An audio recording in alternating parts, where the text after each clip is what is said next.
আমার কাছে সবচেয়ে সুশৃঙ্খল, গণতান্ত্রিক, নিয়মতান্ত্রিক একটি দল বাংলাদেশ জামাত ইসলামী।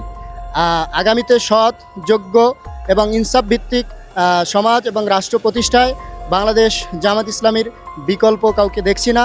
এজন্য আমি বাংলাদেশ জামাত ইসলামী প্রতীক দাঁড়িপাল্লা মার্কায় ভোট দিব, যাতে বাংলাদেশ জামাত ইসলামী দাঁড়িপাল্লা প্রতীক নিয়ে সংসদে যেতে পারে এবং 18 কোটি জনগণের নেতৃত্ব দিতে পারে।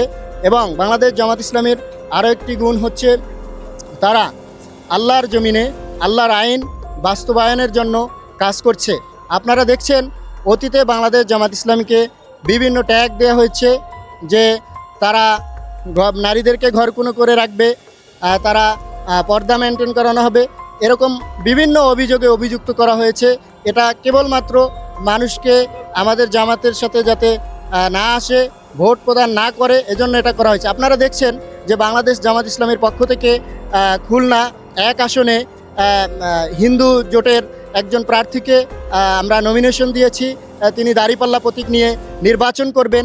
এর দ্বারা প্রমাণিত হয় বাংলাদেশ জামাত ইসলামী নির্দিষ্ট কোনো জাতি, নির্দিষ্ট কোনো গোত্রের জন্য নয়, বরং বাংলাদেশ জামাত ইসলাম হচ্ছে বাংলাদেশের জাতি, ধর্ম, বর্ণ নির্বিশেষে 18 কোটি জনগণের ম্যান্ডেট নিয়ে জাতীয় সংসদে তারা প্রতিনিধিত্ব করবে ইনশাআল্লাহ। একটি বিতর্ক তৈরি হয়েছে। বিতর্কটি হচ্ছে বাংলাদেশ জামায়াত ইসলামী একটি ইসলামী ভিত্তিক দল। ইসলাম ভিত্তিক দল হয়ে বাংলাদেশ জামায়াত ইসলামী কিভাবে একজন হিন্দুকে বা ব্যক্তিত্বকে নমিনেশন দিল বা ভোট করার জন্য অনুমতি দিল, এ বিষয়ে আপনার মন্তব্য কী? যে আপনাকে অসংখ্য ধন্যবাদ। আপনি একটা কথা বলেছেন যে বাংলাদেশ জামাত ইসলামী একটা ইসলামী দল, একটা আদর্শিক দল হয়েও তারা কিভাবে বিধর্মীকে তথা একজন হিন্দু ভাইকে কিভাবে তারা নমিনেশন দিয়েছে।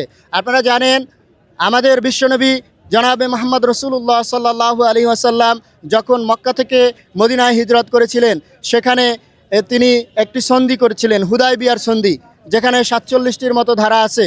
সেই 47টি ধারার প্রায় সিংহভাগ তথা 47টার ভিতরে বলতে গেলে 40টা ধারাই ছিল বিভিন্ন জাতি, ধর্ম, গোত্র তাদের পক্ষে। ওই সমস্ত কওমের নেতৃত্বে যারা ছিল তারা অধিকাংশই ছিল বিধর্মী। সুতরাং বাংলাদেশ জামাত ইসলামী ইসলাম নিয়ে কাজ করে। আল্লাহ তাআলা এই কোরআনকে নাজিল করেছেন যে হুদাল্লিন নাস, মানব জাতির জন্য। এখানে নির্দিষ্ট করে বলা হয় না যে মুসলিম জাতির জন্য বা হিন্দুদের জন্য, বৌদ্ধদের জন্য বা খ্রিস্টানদের জন্য। ইসলাম হচ্ছে এমন একটি জীবন ব্যবস্থার নাম যেখানে কোনো জাতি, ধর্ম, বর্ণ, কোনো নির্দিষ্ট জাতিগোষ্ঠীর জন্য নয়, সকল মানুষের জন্য। সুতরাং বাংলাদেশ জামাত ইসলামী সকল মানুষকে নিয়ে কাজ করতে চায়। এজন্য বাংলাদেশ জামাত ইসলামী একজন হিন্দুকে নমিনেশন দিয়েছে, তিনি তার ধর্ম পালন করবে। আরেকটা বিষয় আপনাদেরকে বলে রাখতে চাই, কোনো দেশ, কোনো রাষ্ট্রে তথা কোথাও যদি ইসলাম কায়েম হয়, তাহলে ওই ভূখণ্ডে একজন মুসলমান হিসেবে তার ধর্ম পালনে যে স্বাধীনতা, যে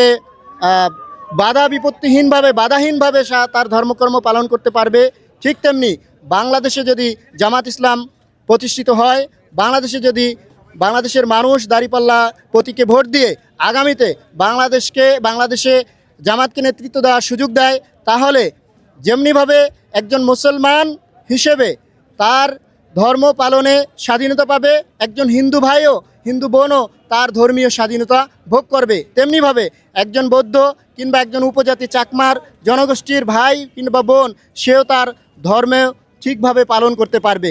সুতরাং যারা বলছে যে বাংলাদেশ জামাত ইসলামী একটা ইসলামী দল হয়ে কিভাবে একজন হিন্দু শ্রীকৃষ্ণকে কিভাবে খুলনা 1 আসনে নমিনেশন দিল, আমার এই বক্তব্যের মধ্য দিয়ে আমি আশা করি আপনি উত্তরটি পেয়ে গেছেন।